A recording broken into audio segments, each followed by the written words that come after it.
আসসালামু আলাইকুম ওয়া রাহমাতুল্লাহ।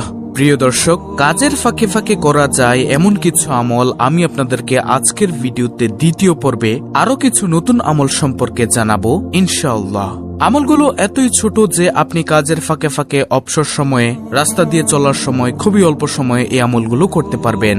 আমলগুলো খুবই ছোট কিন্তু এর ফজিলত অনেক অনেক বেশি। কাজের ফাঁকে কিংবা অবসর সময়ে মানুষ কত কাজই না করে থাকে। কেউ গান শোনে, কেউ নাটক, সিনেমা কিংবা টিকটক জাতীয় মুভি দেখে সময় অতিবাহিত করে। কিন্তু এই অবসর সময় কিংবা কাজের ফাঁকে ছোট ছোট অনেক দোয়া ও জিকির আছে যা পরেও মানুষ প্রশান্তি পেতে পারে। আর এসব জিকির ও দোয়ার ফজিলত, মর্যাদা এবং সওয়াব অনেক অনেক বেশি। অফিস বা কর্মস্থলে ইবাদত বন্দিগি ও নেক আমলের তেমন সুযোগ সময় পাওয়া যায় না। অফিসে কাজের ফাঁকে অল্প সময়ে অনেক ফজিলতপূর্ণ আমল করা যায়। কাজের ফাঁকে 1 মিনিটে অনেক ভালো কাজ করা যেতে পারে এবং বিশাল সওয়াব পাওয়া যেতে পারে। বান্দার প্রতিটি আমল আল্লাহর কাছে দামি। ছোট ছোট আমলও কিয়ামতের দিন বিপুল সওয়াবে পরিণত হবে। তাই ছোট বড় কোনো আমল ও সৎ কাজকে অবহেলা করা উচিত নয়। তাহলে চলুন একে একে প্রত্যেকটি দোয়া ও আমলের কথা আপনাদের সামনে তুলে ধরি। প্রিয় দর্শক, কাজের ফাঁকে ফাঁকে অবসর সময়ে আপনি করতে পারবেন আজকের ভিডিওতে এমন 10টি আমলের মধ্যে সর্বপ্রথম নম্বর আমলটি হলো নম্বর 1, আল্লাহুম্মা ইন্নী আসআলুকাল জান্নাতা ওয়া আউযু বিকা মিনান নার। আমি আবার বলছি, আল্লাহুম্মা ইন্নী আসআলুকাল জান্নাতা ওয়া আউযু বিকা মিনান নার। দোয়াটির অর্থ হলো, হে আল্লাহ, আমি আপনার কাছে জান্নাত চাই এবং জাহান্নাম থেকে আপনার কাছে আশ্রয় চাই। সুবহানাল্লাহ, কত সুন্দর একটি দোয়া। হাদিসে এসেছে, যে ব্যক্তি 3 বার এই দোয়াটি পড়বে জান্নাত তার জন্য আল্লাহর কাছে দোয়া করবে। আর প্রিয় দর্শক, যে ব্যক্তি 3 বার জাহান্নাম থেকে মুক্তির দোয়া করবে জাহান্নামও আল্লাহর কাছে তার জন্য মুক্তি চাইবে। সুবহানাল্লাহ, আল্লাহু আকবার। প্রিয় দর্শক, আমরা যদি জান্নাত এবং জাহান্নাম থেকে বেঁচে থাকতে চাই তাহলে অবশ্যই আল্লাহ তাআলার ফরজ বিধান পালন করার পাশাপাশি এই আমলটি প্রতিদিন করব ইনশাআল্লাহ। তো এটি গেল প্রথম নম্বর আমল, জান্নাত লাভ ও জাহান্নাম থেকে মুক্তির দোয়া, আল্লাহুম্মা ইন্নী আসআলুকাল জান্নাতা ওয়া আউযু বিকা মিনান নার। তারপরে প্রিয় দর্শক, কাজের ফাঁকে ফাঁকে অবসর সময়ে আপনি করতে পারবেন আজকের ভিডিওতে এমন 10টি আমলের মধ্যে দ্বিতীয় নম্বর আমলটি হলো ইস্তেগফার করা। যেমন আস্তাগফিরুল্লাহ, আস্তাগফিরুল্লাহ, আস্তাগফিরুল্লাহ, এই ছোট্ট দোয়াটি পাঠ করা। আমি অনেক ভিডিওতে এই আমলটির কথা বলে থাকি কারণ এটি হলো শ্রেষ্ঠ একটি আমল। ইস্তেগফার করার চাইতে শ্রেষ্ঠ আমল আর কি হতে পারে? আপনারা যখনই সময় পাবেন তখন অবসর সময়ে বসে আছেন, কোনো কাজ নেই, রাস্তাঘাটে চলার সময় জ্যামের মধ্যে আটকে আছেন, বসে বসে ছোট্ট এই শব্দটি আস্তাগফিরুল্লাহ, আস্তাগফিরুল্লাহ এভাবে এটি পাঠ করতে থাকবেন। আস্তাগফিরুল্লাহ মানে হলো, হে আল্লাহ, আমি তোমার কাছে ক্ষমা প্রার্থনা করছি। ইস্তেগফারের রয়েছে অনেক অনেক ফজিলত যা ভিডিওতে বলে শেষ করা যাবে না।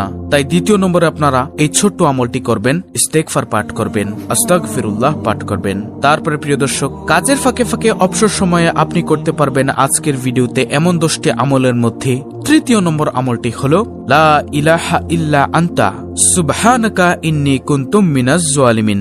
অর্থ, তুমি ব্যতীত সত্য কোনো উপাস্য নেই, তুমি পবিত্র, নিশ্চয়ই আমি জালিমদের দলভুক্ত। প্রিয় দর্শক, এটি হলো দোয়া ইউনুস, বিপদ থেকে মুক্তির দোয়া। নবী ইউনুস আলাইহিস সালাম এই দোয়াটি পাঠ করেই মাছের পেট থেকে মুক্তি পেয়েছিলেন। তাই বিপদে পড়লে এটি পাঠ করলে আল্লাহর সাহায্য করেন। প্রিয় দর্শক, এছাড়া অনেক ফজিলত রয়েছে এই দোয়া ইউনুসের মধ্যে। তাই আপনারা যখনই অবসর সময় পান, বিপদের মধ্যে থাকেন, কাজের ফাঁকে ফাঁকে বা যে কোনো সময় আপনি এই বিপদ মুক্তির দোয়াটি পড়তে পারেন। তাহলে গেল তৃতীয় নম্বর আমল, দোয়া ইউনুস।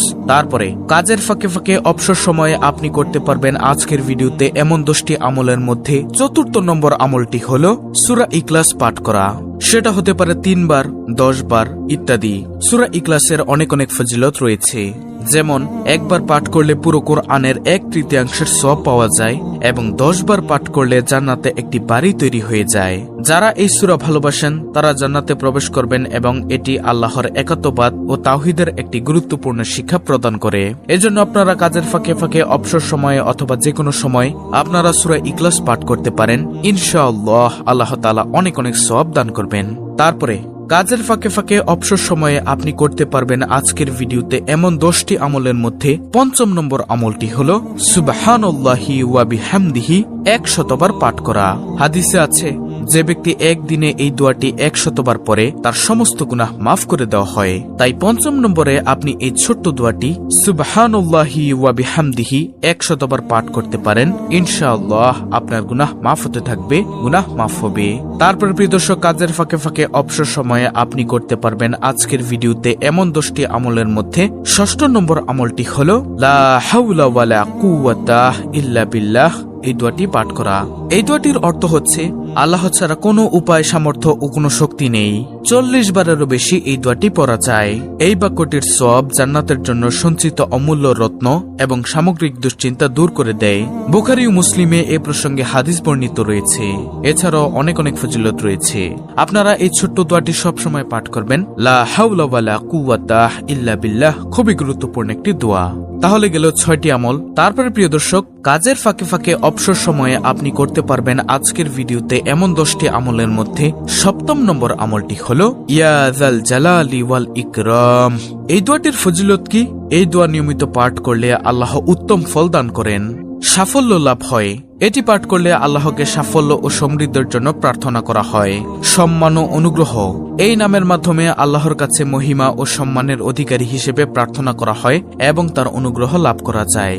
ব্যক্তিগত দোয়া, এই জিকিরের সাথে ব্যক্তিগত প্রয়োজন অনুযায়ী অন্যান্য দোয়া যোগ করে প্রার্থনা করা যায়, যেমন ইশফিনি অর্থাৎ আমাকে আরোগ্য দিন বা এহদিনি আমাকে পথ দেখান।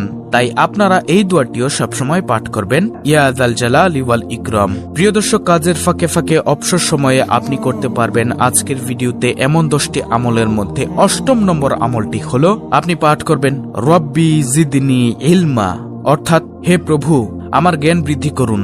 এটা পাঠ করা যেতে পারে। এটি পাঠ করলে আল্লাহ তাআলা আপনার জ্ঞান বৃদ্ধি করে দিবেন ইনশাআল্লাহ এবং অসংখ্য সওয়াবও অর্জন করতে পারবেন। তাই এই দোয়াটি পাঠ করা থেকে বিরত থাকবেন না। যত বেশি পারেন প্রতিদিন দোয়াটি পাঠ করুন। মুমিনের প্রতিটি কর্মকাণ্ডে আমল এবং দোয়া রয়েছে। যখন যে আমল পারেন সে আমলই করবেন। তারপরে প্রিয় দর্শক, কাজের ফাঁকে ফাঁকে অবসর সময়ে আপনি করতে পারবেন আজকের ভিডিওতে এমন 10টি আমলের মধ্যে 9 নম্বর আমলটি হলো জিকির আজকার করা। শ্রেষ্ঠ 4টি জিকির রয়েছে, যেমন সুবহানাল্লাহ, আলহামদুলিল্লাহ, লা ইলাহা ইল্লাল্লাহ, আল্লাহু আকবার। যত বেশি পারেন তত বেশি বেশি পড়বেন, প্রতিদিন পড়বেন এগুলো। এছাড়াও অনেক জিকির রয়েছে, সেগুলোও পড়বেন। বিনিময়ে আল্লাহ রাব্বুল আলামিন আপনাকে দিবেন অসংখ্য অসংখ্য সওয়াব। তারপরে প্রিয় দর্শক, কাজের ফাঁকে ফাঁকে অবসর সময়ে আপনি করতে পারবেন আজকের ভিডিওতে এমন 10টি আমলের মধ্যে পর্ব 2 এর সর্বশেষ 10 নম্বর আমলটি হলো দুরূদ পাঠ করা। নবীজি সাল্লাল্লাহু আলাইহি ওয়াসাল্লামের উপর দুরূদ পাঠ করা। দুরূদ পাঠের রয়েছে অসংখ্য ফজিলত। সেটা হতে পারে দুরূদে ইব্রাহিম বা যে কোনো দুরূদ। যেমন ছোট্ট একটি দুরূদ রয়েছে সাল্লাল্লাহু আলাইহি ওয়াসাল্লাম, এটিও আপনি পাঠ করতে পারেন নবীজির উপর। প্রিয় দর্শক, সংক্ষেপে আমি আপনাদেরকে আবারও 10টি আমল ও দোয়া জিকির বলে দিচ্ছি, আপনারা ভালো করে শুনুন, স্ক্রিনশট নিয়ে নিন। নম্বর 1, আল্লাহুম্মা ইন্নী আসআলুকাল জান্নাতা ওয়া আউযু বিকা মিনান নার। এটি পাঠ করবেন কমপক্ষে 3 বার। নম্বর 2, ইস্তেগফার করা, যেমন আস্তাগফিরুল্লাহ। এই ছোট্ট দোয়াটি পাঠ করা কমপক্ষে 100 বার। নম্বর 3, লা ইলাহা ইল্লা আনতা সুবহানাকা ইন্নী কুনতু মিনাজ জালিমিন। যত বেশি পড়তে পারেন ততই লাভ। নম্বর 4, সূরা ইখলাস পাঠ করা কমপক্ষে 3 বার। নম্বর 5, সুবহানাল্লাহি ওয়া বিহামদিহি 100 বার পাঠ করা। নম্বর 6, লা হাওলা ওয়ালা কুওয়াতা ইল্লা বিল্লাহ। যত বেশি পড়তে পারেন। নম্বর 7, ইয়া যাল জালালি ওয়াল ইকরাম। এটিও আপনি যত বেশি পড়তে পারেন ততই সওয়াব। নম্বর 8, রব্বি জিদনি ইলমা। জ্ঞান বৃদ্ধির দোয়া বেশি বেশি পড়বেন। নম্বর 9, জিকির আজকার করা। আর জিকির কোনগুলো সেগুলো আশা করি আপনি জানেন। নম্বর 10, প্রিয় নবী সাল্লাল্লাহু আলাইহি ওয়াসাল্লামের উপর দুরূদ পাঠ করা। 10 বার, 20 বার, 100 বার যত বেশি পড়তে পারেন ততই নবীজির শাফায়াত পাবেন ইনশাআল্লাহ। প্রিয় দর্শক, এই 10টি আমল আপনারা যদি করতে পারেন অনেক অনেক সওয়াবের ভাগীদার হতে পারবেন ইনশাআল্লাহ, আশা করি। তো এই ছিল আমাদের আজকের ভিডিও, অত্যন্ত গুরুত্বপূর্ণ একটি ভিডিও। ভিডিওটি ভালো লাগলে অবশ্যই চ্যানেলটিকে সাবস্ক্রাইব করে পাশে থাকা বেল বাটন অল বাজিয়ে দিবেন। ভিডিওটিতে একটি লাইক দিবেন এবং কমেন্টে আমিন লিখবেন, আলহামদুলিল্লাহ লিখবেন, সুবহানাল্লাহ লিখবেন এবং অন্য মুসলিম ভাই বোনদের কাছে ভিডিওটি শেয়ার করে দিবেন যেন তারাও দেখে শিখে এই আমলটি করতে পারে। আল্লাহ রাব্বুল আলামিন আমাদের সকলকে প্রতিনিয়ত এই আমলগুলো করার তৌফিক দান করুন, আমিন।